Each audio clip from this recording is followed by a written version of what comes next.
আবারও আমি চলে এসেছি একটা নতুন রেসিপি নিয়ে। তোমাদের কি লাঞ্চ হলো? আমার কিন্তু এখনও হয়নি। দেখো, সর্ষের তেলে প্রথমে আমি কেটে রাখা আলুটাকে ভেজে নেব, তারপর আলুটা আমি কিন্তু তুলে রাখবো। এরপর আমি এর মধ্যে জিরে ফোড়ন দিয়ে যে মিহি করে কেটে রেখেছিলাম পেঁয়াজটা, সেই পেঁয়াজটা দিয়ে দেবো। পেঁয়াজটা কিছুক্ষণ ভাজার পর আমি এখানে বাটা মশলা দিয়ে দেবো। এখানে আমি 2 চামচ মতো জিরে গুঁড়ো, ধনে 1 চামচ আর 2-3 কোয়া রসুন, সাথে 4 থেকে 5টা কাঁচা লঙ্কা একসাথে বেটে নিয়েছিলাম। আর জিরেটা গুঁড়ো দিলেও সেটা একটু বেটে নিলে বেশি ভালো হয় রান্নাটা।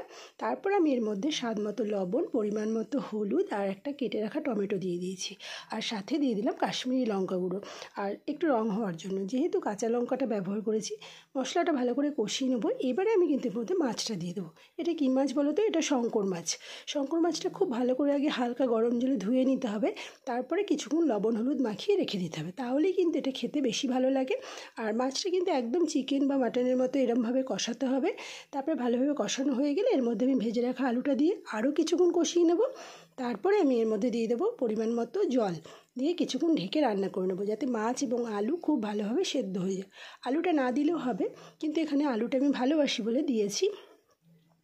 একবার ফুটে উঠলেই আমি এটা ঢেকে সিমে আঁচ করে দেবো, যাতে সবগুলো ভালোভাবে সেদ্ধ হয়ে যায়। এবার গা মাখা অবস্থায় আমি নামিয়ে নেব, কিন্তু তার আগে দিয়ে দিতে হবে ছোটো চামচের অল্প একটু গরম মশলা গুঁড়ো দিয়ে একবার ফুটিয়ে আমি নামিয়ে নেব।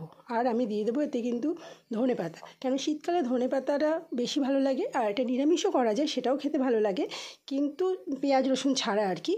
আর ধনে পাতাটা দিলে বেশি ভালো লাগে। তো কেমন লাগলো বন্ধুরা রেসিপিটা? অবশ্যই জানিও। শুভ দুপুর।